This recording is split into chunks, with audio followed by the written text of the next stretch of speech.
Howdy, and welcome back to another random ass video. This one we're going to be working on the 1983 Honda Civic. This is just more of a simple little task. We're going to replace the stereo with a nice little media player, Sony, whatever. And then next is we're going to replace the front speakers with some Infinities, and then the custom job a previous owner did of adding speakers to the rear panels. We're going to replace that with some 6.5-inch Infinities mounted to some carbon fiber. So a little bit of custom work, nothing over the top, but hope you enjoy it. Have a good day. To the next clip. First up, let's cover the speakers. They are Infinities, I guess reference 105 watts. Part number or model number is REF-4032 CFX. This is the box. I mean, you know, speakers, box. Hooray. Yay. Make sure I got blah, blah, blah. I got two sets of these. They're 4-inch speakers because this is an 83 Honda Civic, and yeah, there wasn't a lot of space, or they just kind of threw speakers in as an afterthought. So, yeah, great. I've had Infinities in the past, but that was a long time ago. So we'll find out if these are any good, if they sound good. I mean, I don't expect a lot because they're 4-inch speakers. I think they're two-way, I don't know, but seems good enough. Next up is a Sony DSX GS80. Says 100 watts per channel. The reviews I read of this were that you needed a decent power cord or line going to the constant power. I'm guessing because it's theoretically putting out more oomph. But there were people saying that if you didn't have enough gauge or power source, whatever, that if you tried turning it up too loud, it would turn off. So I came prepared for that. I'm going to run a dedicated line to it for the constant. But with that said, it's just a media player, no CD. What else can I say about it? Supposedly you have 2 USB ports. Let's just give you the lookup. Extra bass, you can connect 2 phones. You have coloring options that, from what I understand, you can probably color the display there, but you can also select a different color there, which would be similar to the Alpine I recently installed.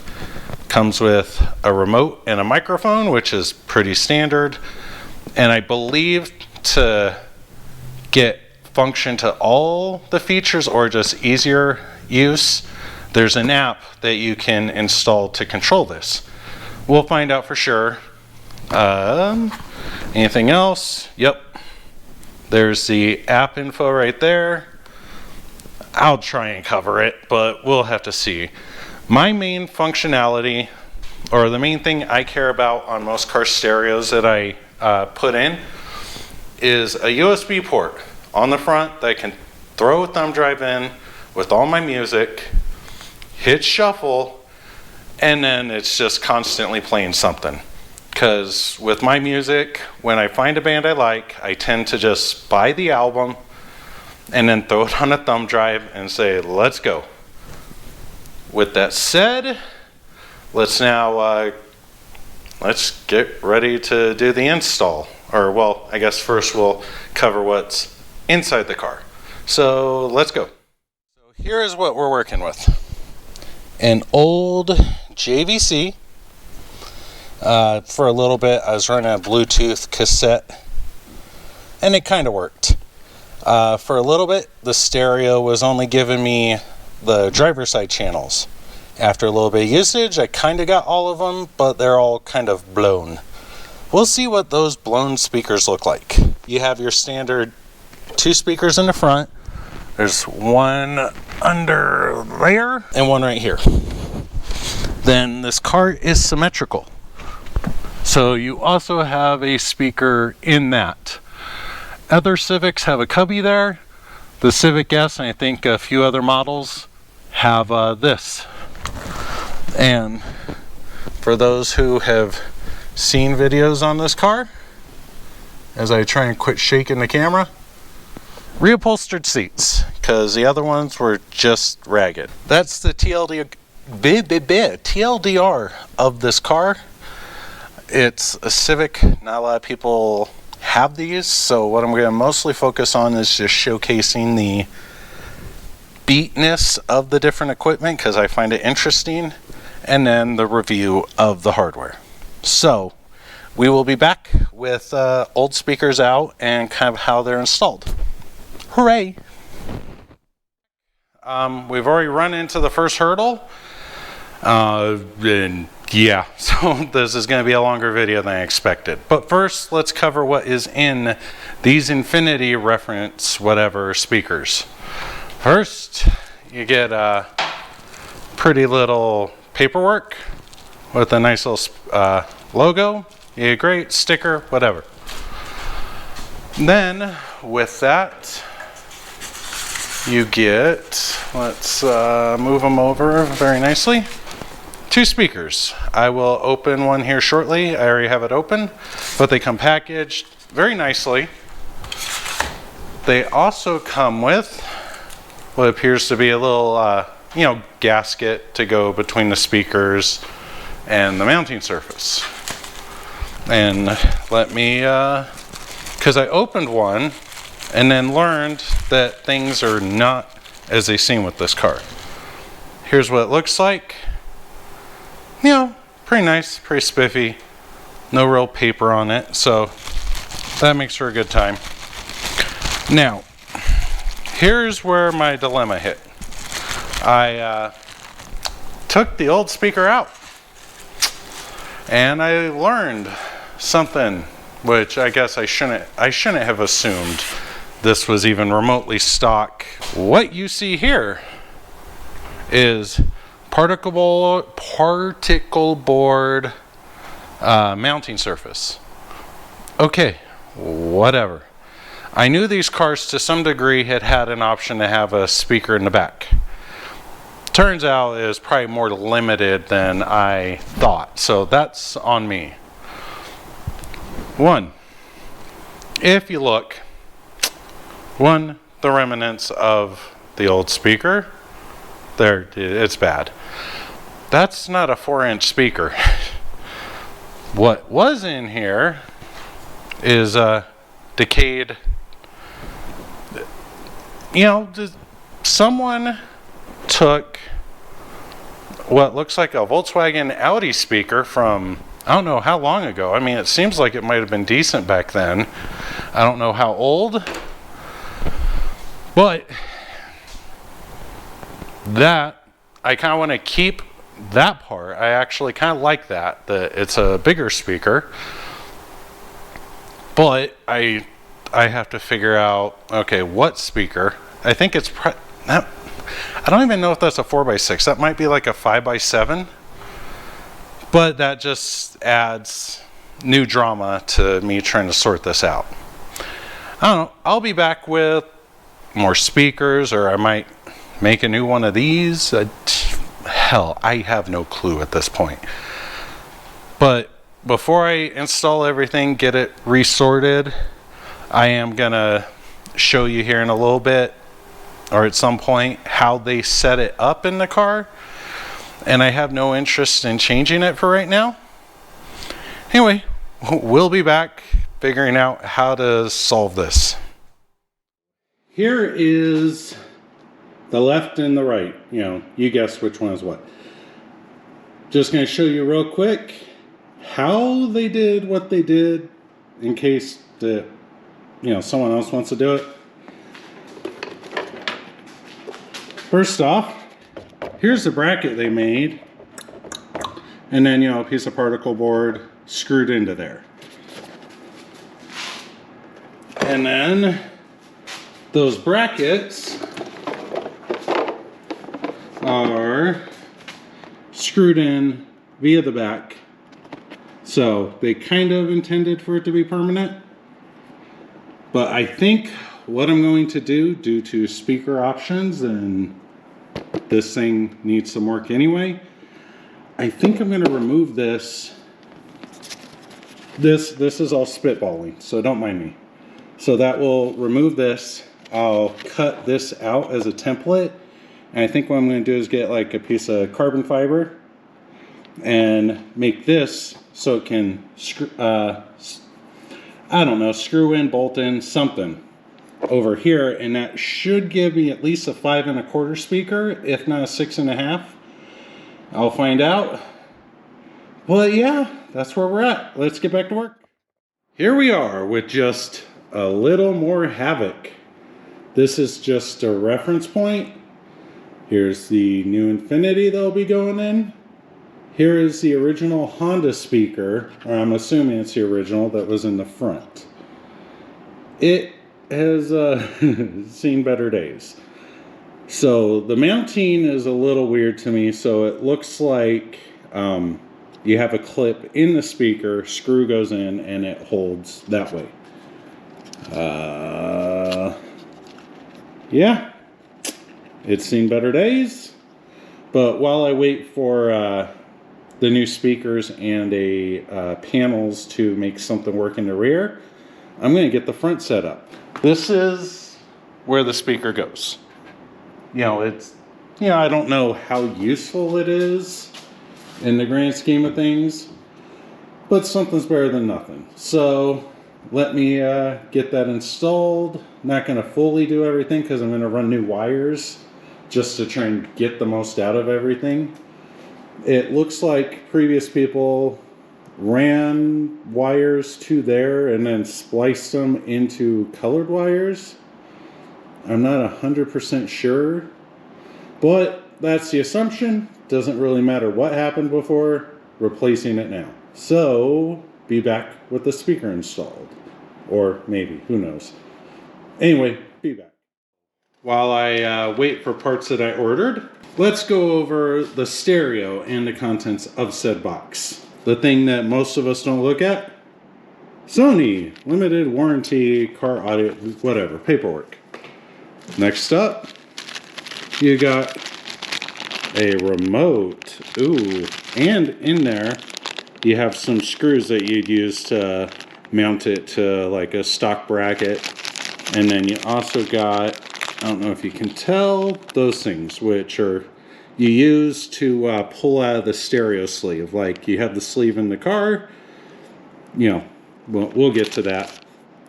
You clip those in, it allows you to slide the stereo out. Yeah, great. Next up, microphone. Yeah, exciting stuff, I know. Some of the actual relevant goodies. I'm not pulling the plastic off yet, but the faceplate. There we go. You know, very simple, you know, black, elegant, or so. That's the word I'm going to use. That's probably not a good word for it, but it will do. You have then the plug. You know, power, ground, battery, speakers, yada yada. And then the last thing, well, okay, two things. Manual, I'll be skimming through that, and the stereo itself. Got the sleeve, got the stereo, you got the USB plugs attached on the back, and you have, I can't see, 2 RCA outs, left, right, and I don't know, the other ones are black. I don't know what they are. I haven't cared enough. So, that's the short and skinny review. I never said as, you know, well, it's not the review, but contents of the box. Never says it's going to be great. We've got a small little update of how this whole thing is being set up. What you have here is kind of how the driver's side speaker is. You have this enclosure that the speaker mounts into. I have it just kind of secured in, but the weird thing for this thing compared to most other speakers is the speaker is being held in from the bottom. So if you look, I have these little clips that take just kind of a coarse threaded screw. I have these clips securing the tabs on the speaker where you'd normally mount it to a hard surface. And then, I don't know if you'll see it, but the screws go through this plastic and kind of hold it in. The passenger side has something similar. It's part of the dashboard, so I can't just pull it out like this. But yeah, that's where this is at. I'll be back with more work. Let's get her done. Here we are, next stage of the process.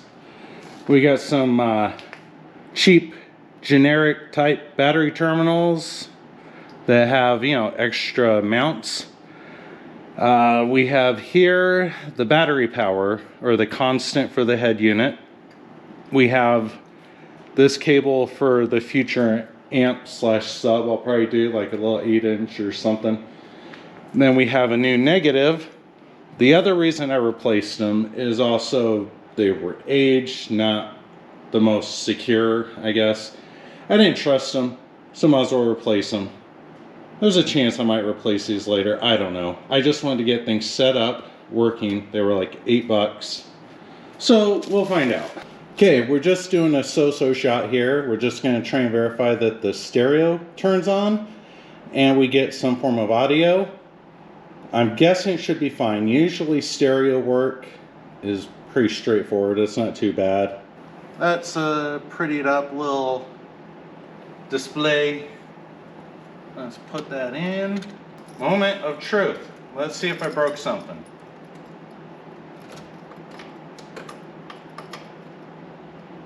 Nope, I didn't. Not yet. It seems to be kind of sort of working. So let's turn something on. Let's see, what do we got? Like the 18-volt.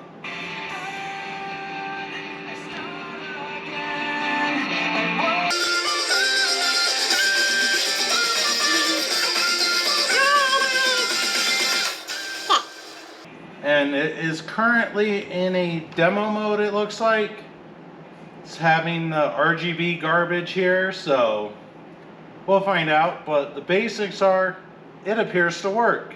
I don't know how well that's going to show, but it's fine. Little 4-inch speakers, not much to expect from them. Okay, let's move on to making the carbon fiber door inserts to hold speakers and things of that nature. Hooray! Progress continues. We have speaker insert things.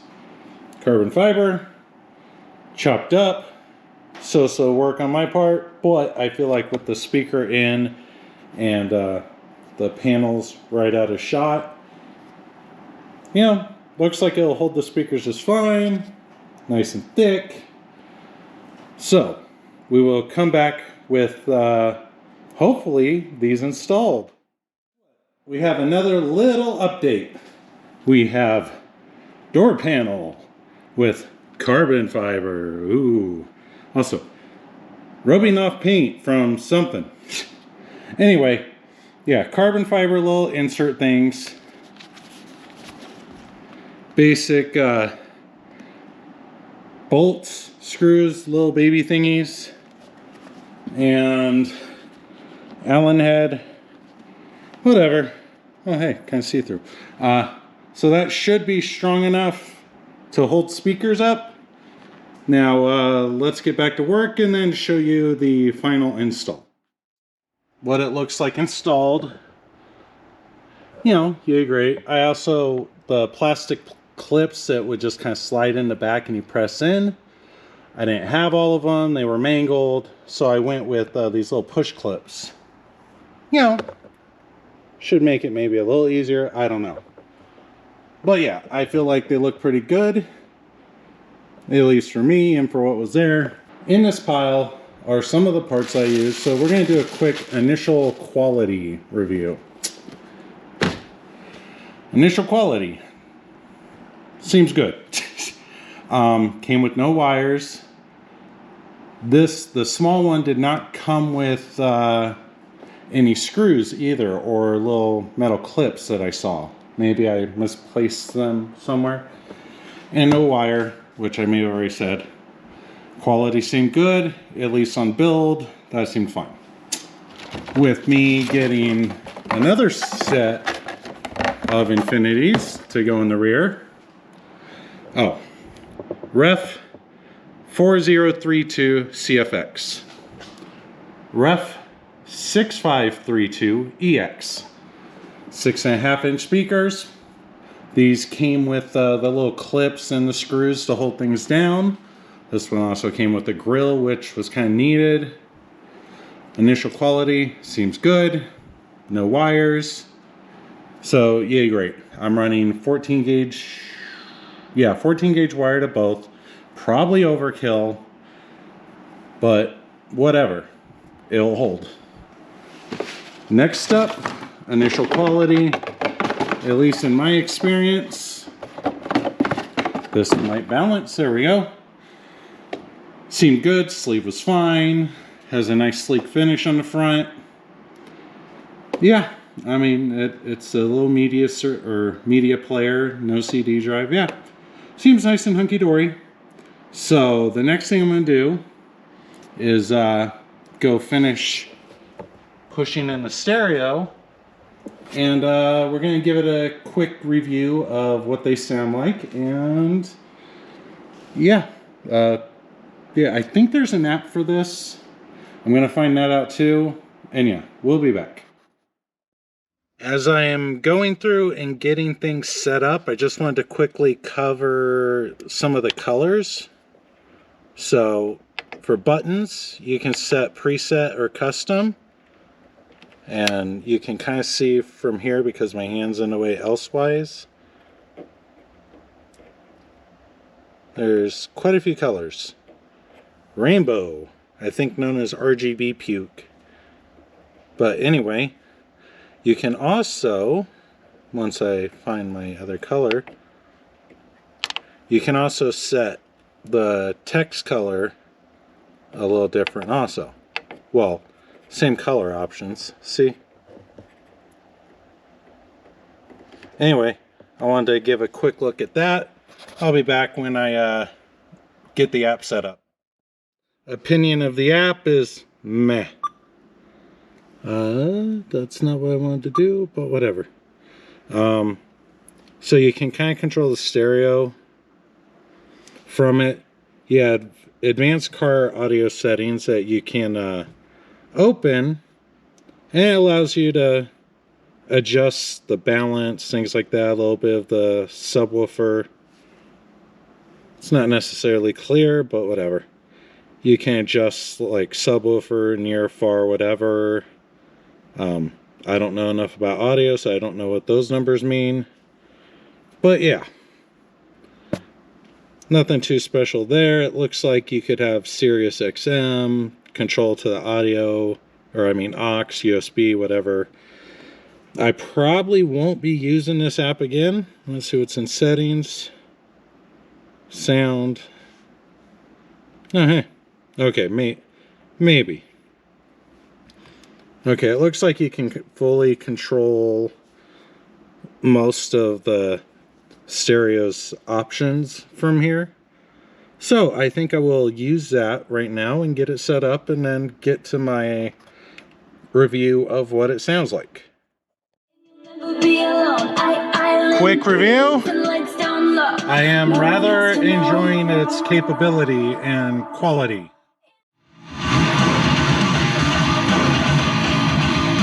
Yep, still definitely enjoying it.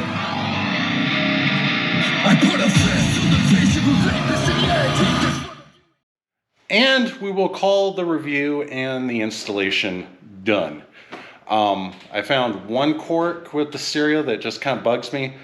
When you first turn it on, it's all white display, and then after it appears to fully boot, then it changes its colors. So I'd kind of like it not to do that, but it seems like it loads it, you know, it like has a default, then it loads your settings versus like doing something else that other stereos do.